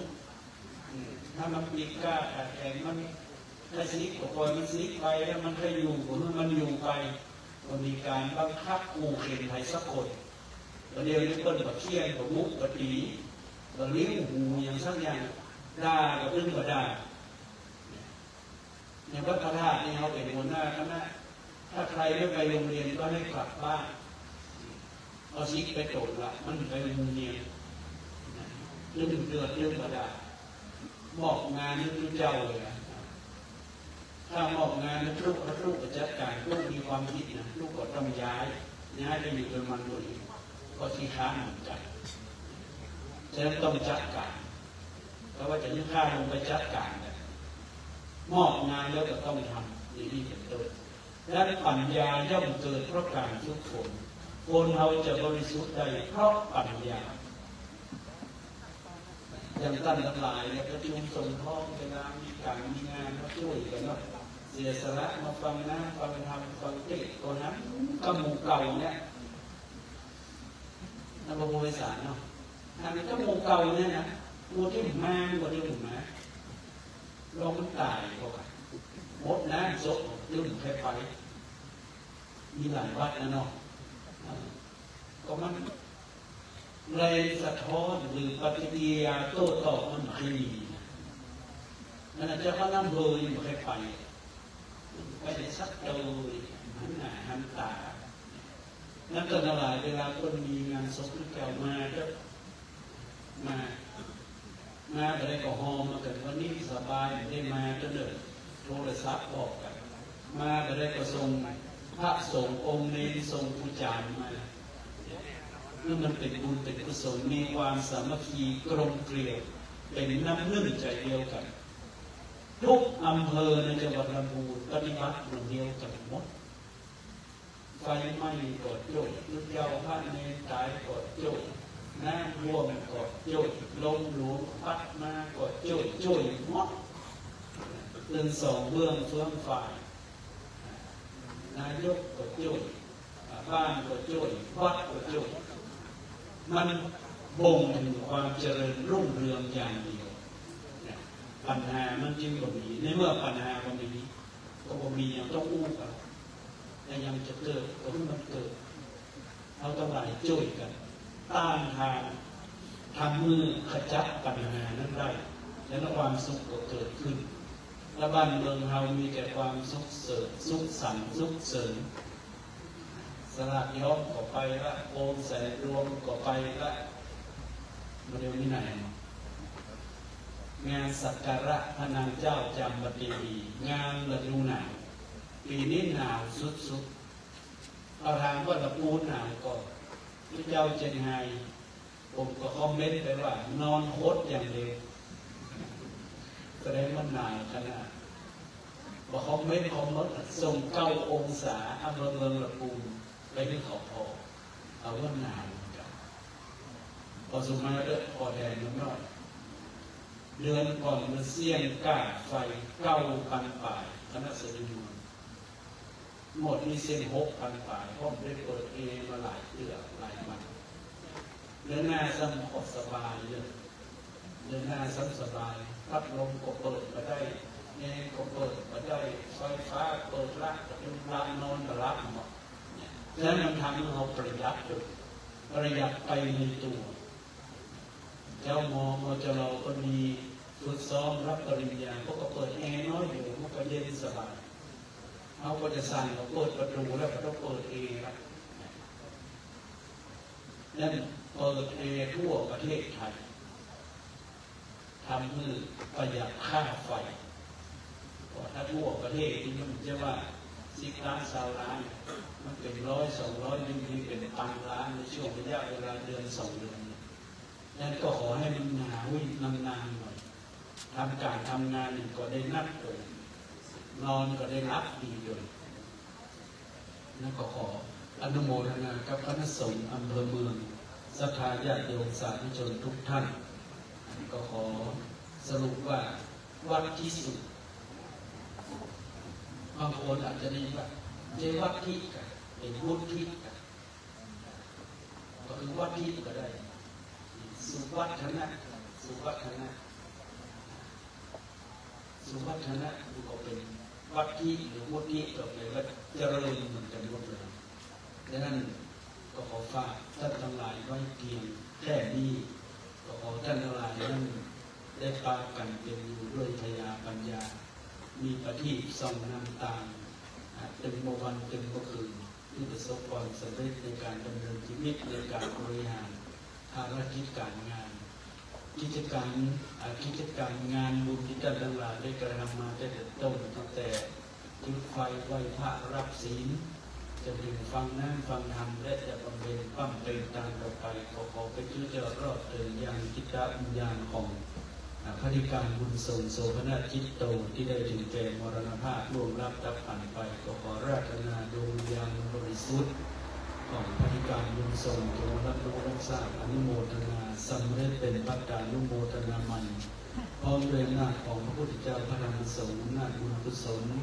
ท่านทั้งหลายได้กระทำมาได้แต่ต้นจนถึงกาลบัดนี้จุลรณรงค์เป็นบาตเตจะเป็นพระวะปัจจัย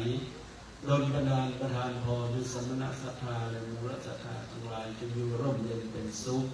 เจริญในธรรมขององค์สมเด็จพระสัมมาสัมพุทธเจ้าเจริญด้วยอายุวันนะสุขะพละปฏิภาณธนสารสมบัติธรรมสารสมบัติโดยทั่วกันทุกท่านแสดงพระธรรมเทศนามาพอสมควรแก่กาลเวลาเอวังก็มีด้วยประการฉนี้สาธุข้าพระธรรมเทศนาที่จบลงไปแล้วนั้นแสดงโดยพระเดชพระคุณหลวงพ่อท่านเจ้าคุณพระเทพรัตนนายกเจ้าคณะจังหวัดลำพูนเจ้าอาวาสวัดพระราชหฤบุญชัยวรมหาวิหารเป็นที่เรียบร้อย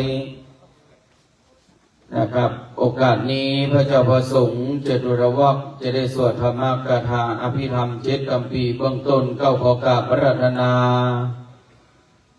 หลวงพ่อท่านพระครูสิริสุตตานุยุตรองศาสตราจารย์ด็อกเตอร์รองเจ้าคณะอำเภอเมืองลำพูนผู้อำนวยการวิทยาลัยสงฆ์ลำพูนเจ้าอาวาสวัดป่าเหี่ยวได้เมตตาอธิษฐานจุดธูปเทียนบูชาพระอภิธรรมด้านหน้าพระสงฆ์จตุรวรรษขอกราบอาราธนา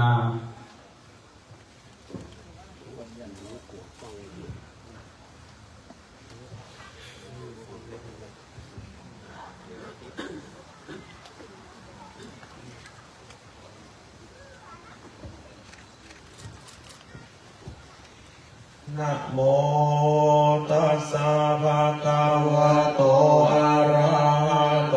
สัมมาสัมพุทธัสสะนะโมตัสสะภะคะวะโตอะระหะโตสัมมาสัมพุทธัสสะนะโมตัสสะภะคะวะโตอะระหะโตสัมมาสัมพุทธัสสะกุศลธัมมากุศลธัมมาอัปปยากตาธัมมากัตตเมธัมมากุ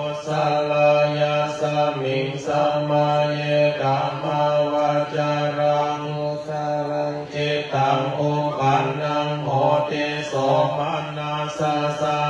หาตัญญาณสัมปโยตังรูปารัมมนังวาสัทธารัมมนังวาขันธารัมมนังวารสารัมมนังวาโพธาภารัมมนังวาธัมมารัมมนังวายังวาปันนาราภาตาสามิงสัมมาเยนะโสโหเตอวิเคโกโหเตเยวาปันนาตาสามิงสัมมาเยอัญเยปิอาทิปติจาสามุปันนาอาโรหิโนธัมมาหิเมธัมมากุศลาปัญจขันธารูปขันโธเวทนาขันโธสัญญาขันโธสังขารขันโธวิญญาณขันโธตถาคตโมรูปขันโธยังกินจิรูปังอธิฐานาคตาปัจจุปันนังอาชัตตังวาภาหิทาโอลาทิกังวาสุขุมังวาหินังวาปานิตังวายังภูเรวาสันติเกวาตาเทกะฉังอภิสัญโยกวาอภิสังเกเปกวาอายังอุจจติรูปขันโธสังฆโหอสังฆโหสังฆาหิเตนะอสังฆาหิตังอสังฆาหิเตนะสังฆาหิตังสังฆาหิเตนะสังฆาหิตังนะสังฆาหิเตนะอสังฆาหิตังสัมปโยโควิปโยโคสัมปโยเตนะวิปโยตังวิปโยเตนะสัมปโยตังนะสังฆาหิตังจะปัญญาติโยขันธปัญญาติอายตนะปัญญาติธาตุปัญญาติสัจจะปัญญาติอินทรียปัญญาติปุคคลปัญญาติกิตาวตาปุคคลานังปุคคลาปัญญาติสัมมายาวิโมตโตอาสัมมายาวิโมตโตปุปะธัมโมอาปุปะธัมโมปาริหานันธัมโมอาปาริหานันธัมโมเจตนาภาโภอนุรักขานาภาโภพุทโธชโนตาราโภพโยปารโตอาภโยปารโตภาภาคามโนภาภาคามโนนิยโตอานิยโตปฏิปันนาโกภะเลทิโตอะระหะอะระหะตายาปฏิปันโนปุคคโลอุปาลัมภติสัจจิกัทถปรมาเถนะติอามันตายโยสัจจิกัทโธปรมาโถ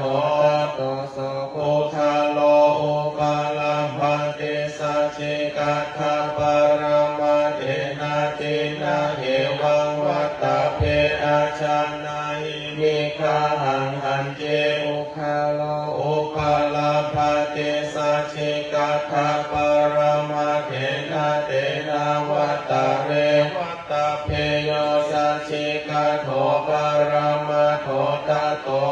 ปุคคโลอุปาลัมภติสัจจิกัทถปรมาเถนะติมิจฉาเยเกจิกุศลธัมมา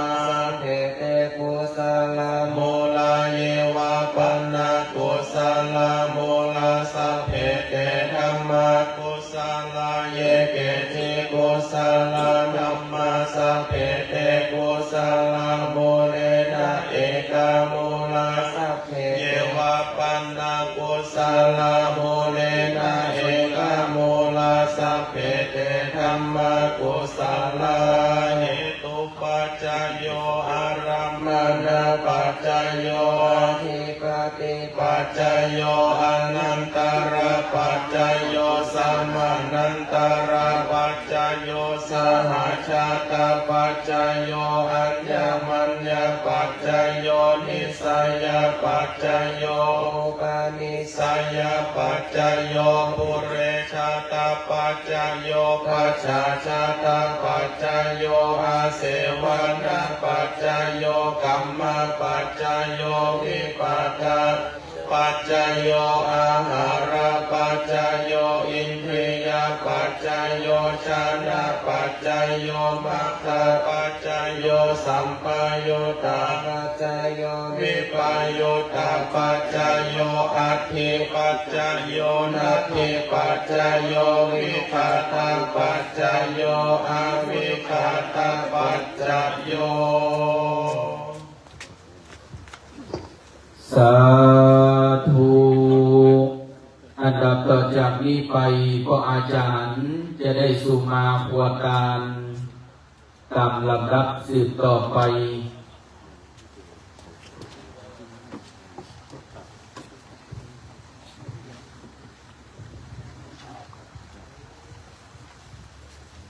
นาวันตาภิตังโอสัมมาวะโรปุจงปัญญาลนาวิเศษตานังวรตังทินาเยกัญญะตัวเลวติตัวเลมโนวาริสังคิจังปัมมาเตนะวานาสังคิจังปัมมาเตนะวาการกัมเมนะวาวติกัมเมนะวามโนกัมเมนะวานาติตันโตสังฆเนกตโตสังปัจจุบันโตสังสัพพังโตสังฆมันตุโนครับวันนี้ก็อาจารย์นันเก่งมัคคณายกแห่งวัดแม่กุ้งบกสันปะตองเชียงใหม่ได้สุมาพวกินพวตานก็อาจารย์นันประสิทธิ์มัคคณายกแห่งวัดเสาดินได้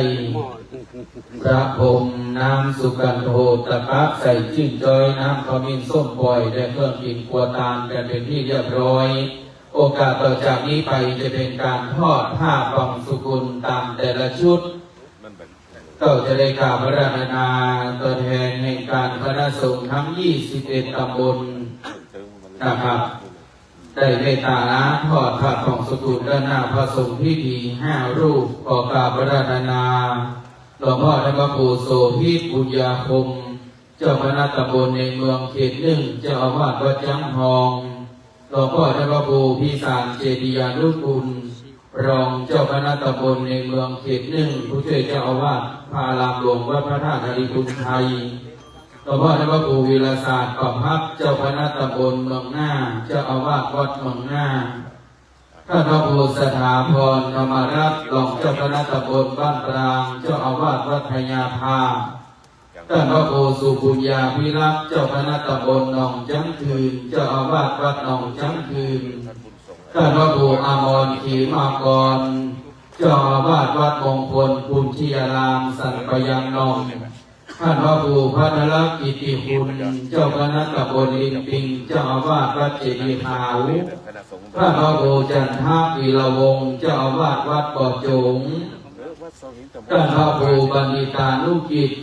เจ้าอาวาสวัดน้ำโกงท่านพระครูประภัสศิลาภรณ์เจ้าคณะตำบลหนองน้ำวัดบ้านกว้าง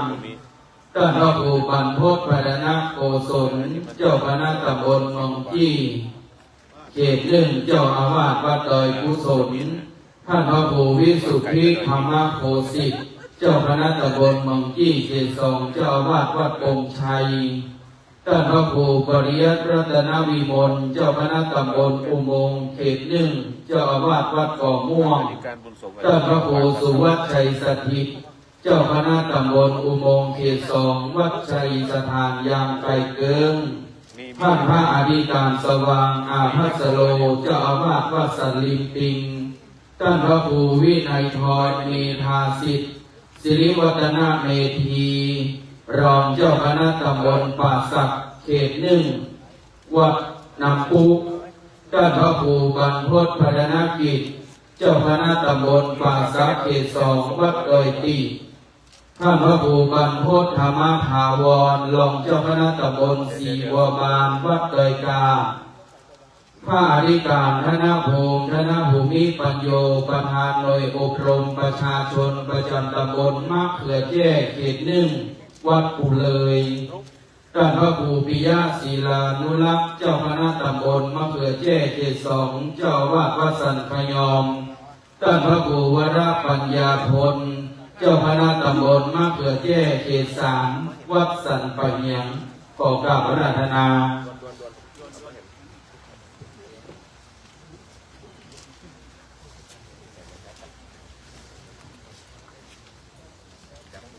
กราบขอบพระคุณพระมหาธีลานุเทระทั้งเสาเอตุนแต่เมตตาต่อผ้าของสกุลเป็นที่เรียบร้อยนิจจาวัตสังขาราอุปาทวยะธัมมิโนอุปัจจิตวานิโรชันติเตสัมมุปัสโมสุโขสาธุบัดนี้เจ้าหน้าที่ฝ่ายศาสนาพิธีการได้เตรียมความพร้อมในการที่จะได้นอบน้อมเครื่องพยาทานถวายกันพระพุทธพระธรรมและองค์เทศนาพระสงฆ์จะดุลวักมอบต่ออาจารย์ตามลำดับโอกาสแรกนี้ถวายกันพระพุทธพระธรรมเบื้องหน้าโต๊ะหมู่บูชาก็ขอกราบอาราธนาท่านพระเดชพระคุณและเจ้าคุณพระวชิรธรรมสมทานผู้ช่วยเจ้าอาวาสวัดปากน้ำภาษีเจริญเจ้าอาวาสวัดราชมังคลารามสวนลำไยได้ถวายจตุปัจจัยทายธรรมปันพระพุทธพระธรรมเบื้องหน้าโต๊ะหมู่บูชาขอกราบอาราธนา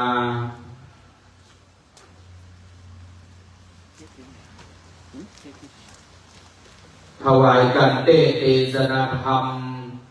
ก็ขอกราบอาราธนา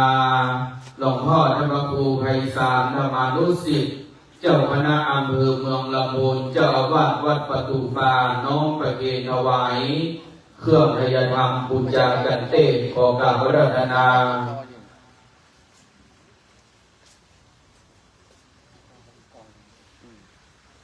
และขอกราบอาราธนาพระเถรานุเถระจำนวน4 รูปถวายเครื่องทายทานแด่พระสงฆ์จตุรวักขอกราบอาราธนาหลวงพ่อธรรมครูจุดสุตตสารประสิทธิ์วัดพระธาตุดอยแตท่านพระครูสิริสุตตานุยุตรองศาสตราจารย์ด็อกเตอร์รองเจ้าคณะอำเภอเมืองลำพูนวัดป่าเหียวท่านพระครูกิติปริยัติเวศรองเจ้าคณะอำเภอเมืองลำพูนเลขานุการเจ้าคณะจังหวัดลำพูนวัดแม่สานปะขามท่านพระครูสุภรรัตน์อิจาพรเจ้าคณะตำบลบ้านกลางเจ้าอาวาสวัดร่องเศร้าขอกราบอาราธนา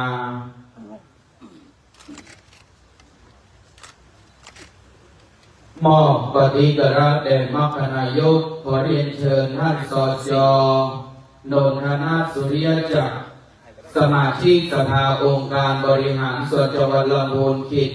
7ตำบลสีบัวบานบ้านกลางมอบต่ออาจารย์ตามลำดับขอเจริญพร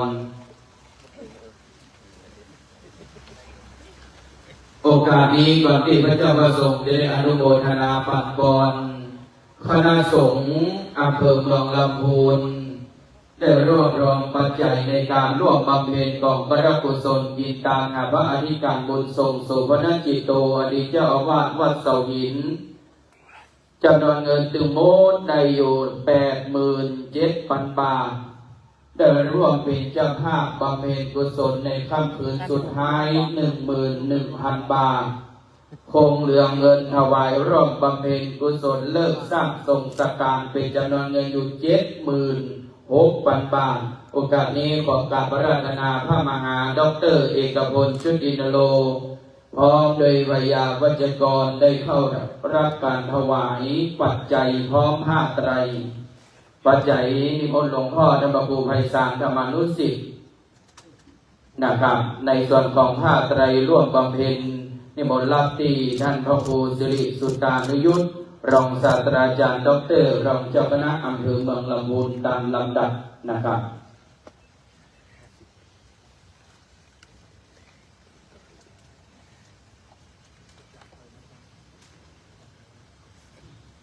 ข้าโอกาสต่อจากนี้ไปนิมนต์และเจริญพรศรัทธาสาธุชนเฮานะครับได้ร่วมกันกะเตรียมน้ำยาไทยก็มีน้ำยากะเตรียมน้ำใจกวดน้ำรับพรจากพระสงฆ์สืบต่อไปณบัดนี้ ยะถาวริวหาปุราปาริปุเรนติสาการังเอวะเมวะอิโตตินังเปตานังกปติอิจิตังปฏิตังตุมหังคิปะเมวะสมิจจตุสัพเพปุเรนตุสังกปปะปนาราโสยถามณิโชติราโสยถาสัพพิติโยวิวัจจันตุสัพพะสัตโตมาเตภวัตวันตารายโยสุขีติพายุโกภวะอภิวาลิสานิจังบุตตาปัจจายโนจัตตารโอธรรมาวัฏันติอายุโนสุขังปะลังอายัญจะโคตะเกนาดินนาสังฆมิโสทิตาทิภารตังนิตายัสสะฐานาโสอุปกปปติโสยติธัมโมนิทัสสิโตเปตานาปูจาจักกตะอุลาลาบาลัญจาภิกขุนามโนปตินังตุมเหหิปุญญังตังอนัปปกันเตภวตุสัพพมังคลังรักขันโตสัพพเทวตาสัพพพุทธานุภาเวนะโสทิภวันตุเตภวตุสัพพมังคลังรักขันโตสัพพเทวตาสัพพธัมมานุภาเวนะโสทิภวันตุเตภวตุสัพพมังคลังรักขันโตสัพพเทวตาสัพพสังฆาเวนะสัทธาโสทิภวันตุเตสาธุอิตังตนะกัมมังนิพพานาปัจจยโยโหตุโนนิจังอิตังศีลกัมมังนิพพานาปัจจยโยโหตุโนนิจังอิตังภาวนากัมมังนิพพานาปัจจยโยโหตุโนนิจังยังกินจิกุสลังกัมมังกตาปังสัพเพหิกตังปุญญังโนอานุโมทันตุสุนันตุพนโตเยเนวะอาสามิงธาเนอาทิกาตาทิคายุกาสัทธังตุสัพเพสัตตาสุขีอัตตานังปาริหารันตุมาตามิกาโลสุขิตาหนตุตุขาปามุจจันตุสัพเพยาตากาสุขิตาหนตุตุขาปามุจจันตุสัพเพอัญญาตากาสุขิตาหนตุตุขาปามุจจันตุสัพเพปิสัจจาสัพเพยาคาสัพเพเปตาจาสุขิตาหนตุตุขาปามุจจันตุสัพเพนาคัตตาสุขิตาหนตุตุขาปามุจจันตุสัพเพเทวาสุขิตาหนตุตุขาปามุจจันตุสัพเพอาจาริโยมัจจายาสุขิตาหนตุตุขาปามุจจันตุสัพพะสัมปติโยมิชันตุโววันตาม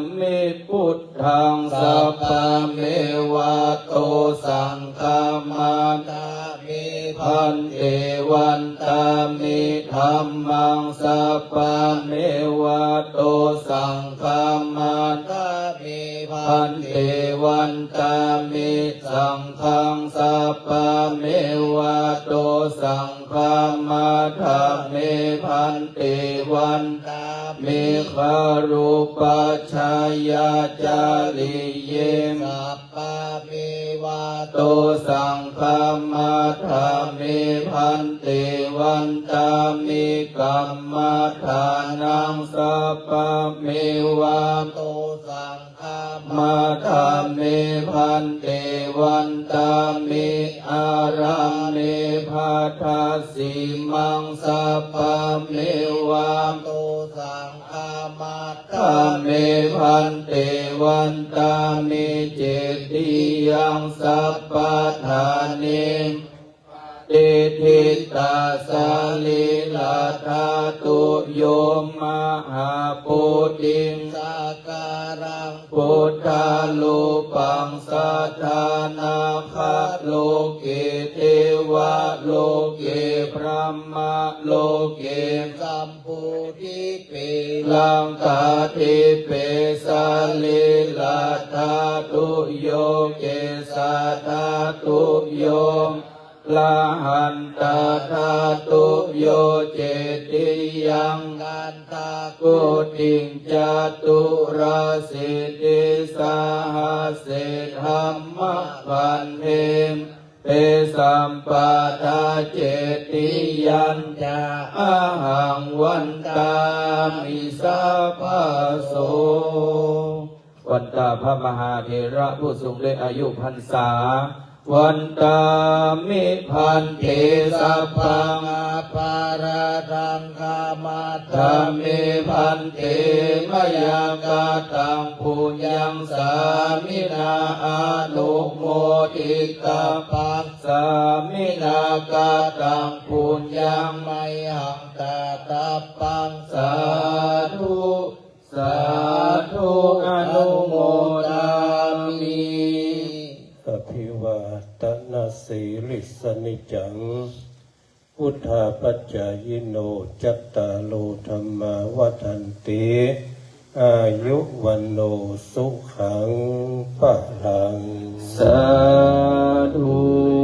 พระมหาเถรานุเถระพระสงฆ์รูปใดที่น้อยกว่า28พรรษาพร้อมด้วยศรัทธาหันหน้ามาตยีภาษาแก้ววิมานคำวันตาสรีละล่างสังฆารธรรมตุลุงบุญทรงวันตา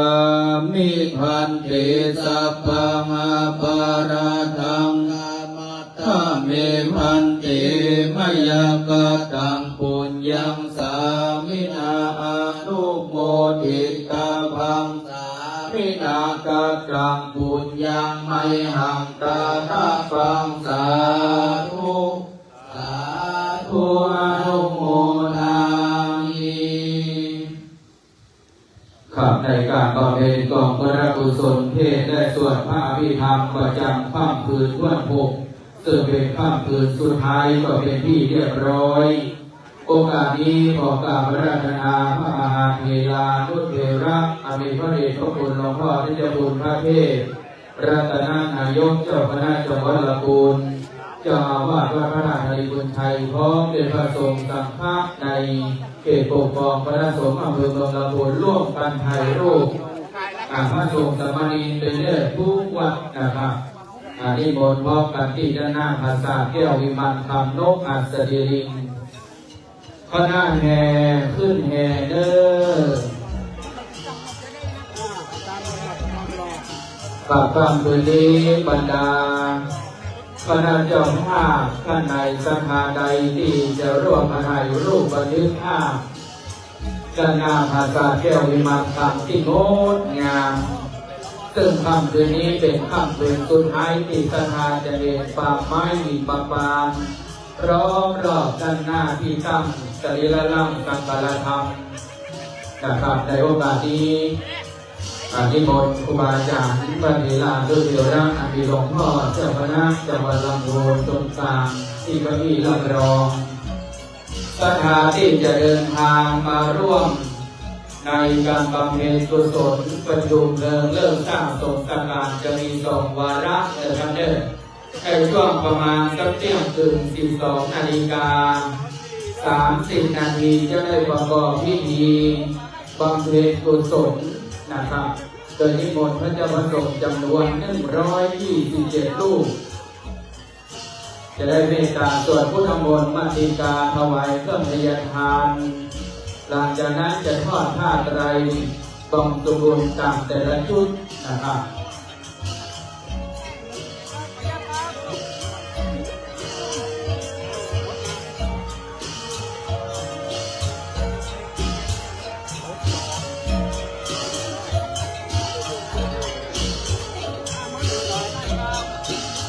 จะนั่งหน่อยนะครับ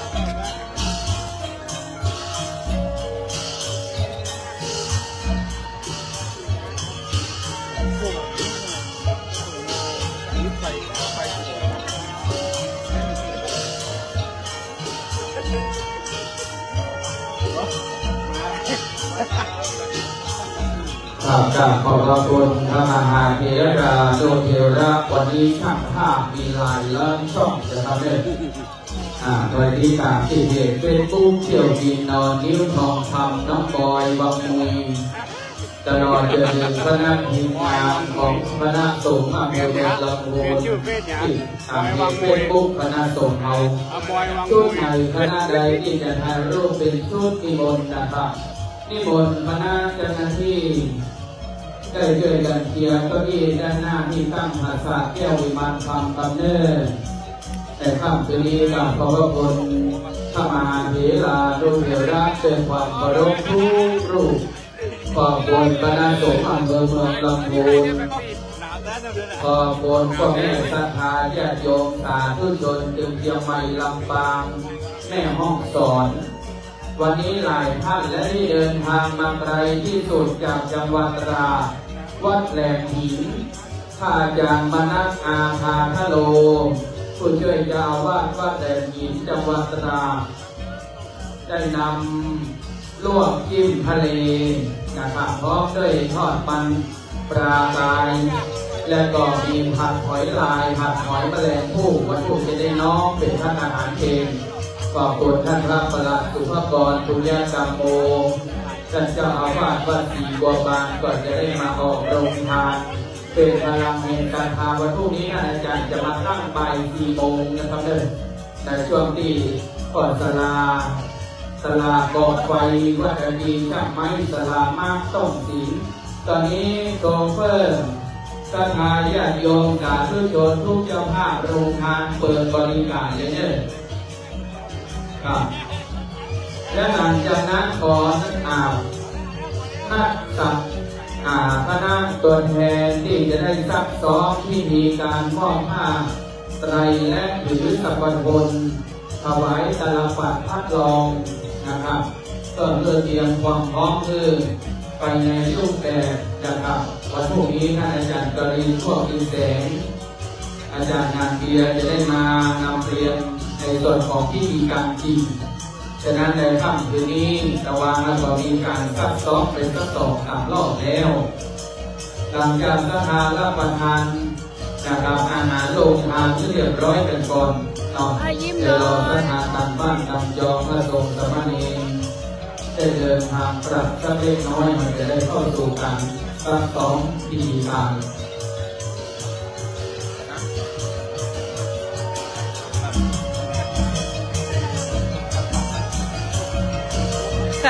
เอาลงมาชื่อ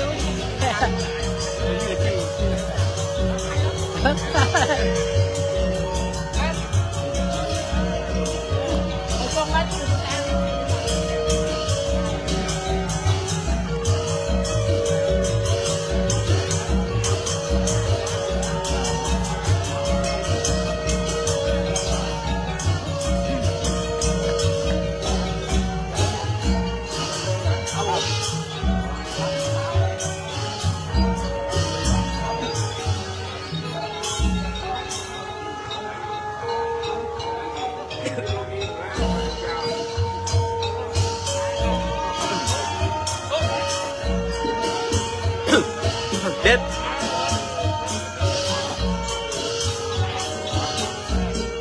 ด้วยวะนะเฮ้ย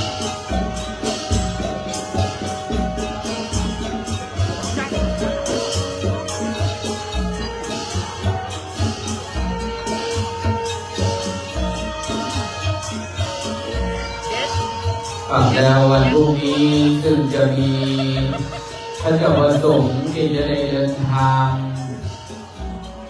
มาในช่วงภาคเจ้าก็มีนักภาคไปก็มีหลายพอนิมนต์ครูบาสังฆเจ้านะครับจำนวน